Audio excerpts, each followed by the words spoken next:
Who's the president of the United States right now? Joe Biden is certainly the sitting president, but it looks like President Trump likely won the election. Here's a couple of facts for you, David. One, President Trump got more votes the second time than he got the first time. There's no such thing in American history of a president getting more votes the second time and then losing. It doesn't exist. The second thing we know that's a fact is President Trump won the bellwether counties. And when you win a bellwether county, you win the presidency with 100% predictability. President Trump won those, yet still lost. Both of those are mathematically impossible. So that seems to indicate very strongly that there is some irregularities in the election results. So, people are concerned about this, rightfully so. And so we really got to the bottom of it, as well as increase our election integrity going forward. If we don't have secure elections, we don't have fair elections, you don't have a democracy. So this is a really big issue we've got to address. Right. Well, I agree with your conclusion. We have to have secure elections.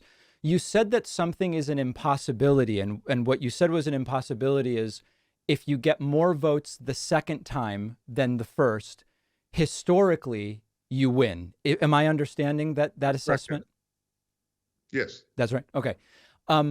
Have you ever seen things happen for the first time in your life, John? Of course. Okay. And so something happened for the first time in November of 2020. Is that fair to say? We'll get to whether it happened fairly. Let's not jump ahead, but arguably something happened for the first time in November of 2020, which is a sitting president got more votes and still lost. Fair. It was the first time that happened. Well, there's different categories of things that happen for the first time. Okay. There's getting into a car accident for the first time. Okay. Well, guess what? Other people get into car accidents all the time, so we know that it's something that happens. Mm-hmm. You're talking about getting more votes the second time you got the first time. That's something that never happens. And so that's in a different category. That's something that is almost certainly mathematically impossible. Okay. So it's not the same category as other things that happen for the first time. So let me give you an example of something else during the Trump presidency that happened for the first time. And then let's see if we can agree and then extrapolate from that. The average approval rating for Donald Trump during his 4 years was the lowest of any president in the modern era. Would you agree with that? And this is no matter, even if you look at a right-leaning pollster like Rasmussen, which had Trump higher, still, on average, Trump's approval was the lowest of any president in the modern era. Can we agree on that fact? I might double check that, but let's assume just for argument's sake. Let's assume it's fair enough. So my suggestion to you as a thinking man, well-educated, everything, we're talking at a high level here, given that Trump's polling was the lowest of any president in the modern era, which it was unprecedented low, isn't it also possible that you would see an unprecedented result in the election? Is that possible? Is it possible theoretically? No, it's not possible for a president to get 20% more votes than they got the first time than still lose. But you didn't answer the question. Barack Obama got 3.5 million less votes the second time than the first time. He still won. Okay. So you're really looking at just pure impossibilities here. So you're saying that there's lots of things that happened for the first time during the Trump presidency, but this one thing, Trump getting more votes and losing, that one's not possible. That's correct. Because like Wow. I said, different categories of things that happen for the first time. Wow. There's some things that happen for the first time that are plausible. There's some that are not. Why haven't any courts found any merit to the 63 different 2020 election-related complaints that have been brought to them? Many of them Trump-appointed judges. Why is it? Because the Democrats had their legal game going in a really good way, I must say. Even though what they're working for was not good, they had people like Mark Elias in charge of it, and they did a good job of it. Our side was slow to react, slow to respond, and did not take this issue seriously enough before the election. That's just a sad fact. I wish it weren't true. So that's the answer to your question there. But if there were merit, wouldn't a Trump-appointed judge say, there's merit here, let's proceed? Well, if you look at our side leading up to the election, when it comes to election integrity, yeah, didn't prepare well enough. That's just a sad fact of it. So how could you have been more prepared? There was an army of hundreds of lawyers, and Trump said for 6 months it was going to be rigged. How could you have been? What could have been done to be more prepared? A whole lot more. You need to have action at the state level. You need to have litigation. They did. Watching, there was not nearly enough of that going on. You need to have poll watchers, you need to have poll challengers signed up. Look in Virginia, for example, at Governor Youngkin's election. Yeah.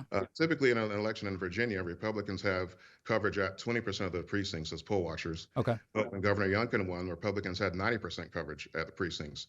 That's a concrete example of something that the Republicans did that was smart and that made an impact in the election. And what I'm saying and I'm suggesting here is that we didn't have enough of that leading up to the 2020 election, which is why you saw some of the results you did. And that carries over, David, as well to the legal issues where there's not enough preparation, very sadly. So, yeah, I think we've got to bring our A game next time. Why do you think that in Arizona, the audit that was done extended Joe Biden's lead? I have to go look at that. A lot of these audits, they simply recounted the existing ballots, which is not what you do. You want to go through and do a more thorough look to see which ones are valid and which ones are not, et cetera. But that being said, I need to go back and read the details of that to find out exactly what happened. But yeah, I mean, we really have got to make sure we increase our election integrity. People are losing faith in the system. There are people saying they're not going to vote anymore because of what happened. So we really have got to restore the public's confidence in our election system. You know, the polling shows that the American people are actually very confident in our election systems. It's just some Trumpists that aren't. But what indicator are you seeing that at the national level, Americans aren't confident? Because I just looked at polling and Americans seem very confident. And I've looked at polling that says the opposite. Something like over half of all people believe that the 2020 election results were not legitimate. Even among That's not true.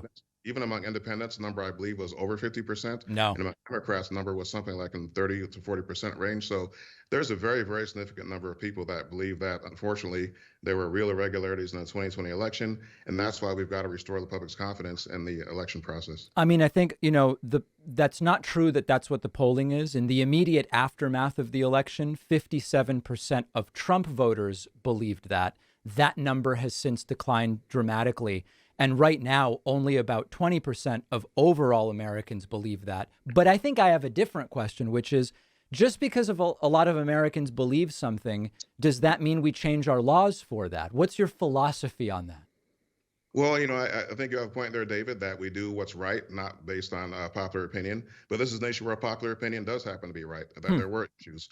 And so, like I said, the results were mathematically impossible. So we've got to look at what happened, and we've also got to make sure elections are secure going forward. You know, it's weird because everybody who is saying that this was a mathematical impossibility, so I'm hearing you say it.